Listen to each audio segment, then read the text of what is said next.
hindi siya sabog.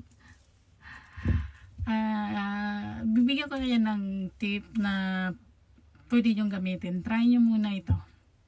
Wala, kape, tapos baby oil, tapos Vaseline, lagyan nyo na ng konting suka, tapos conditioner, ihalo nyo lang yun hanggang sa malapot siya, tapos ibabad sa buhok nyo, tapos banlawan nyo after 10 to 15 minutes. Pagkatapos nyo i-dryer nyo na siya, tapos pwede nyo na rin siyang i-planchahin. Magiging maganda na siya.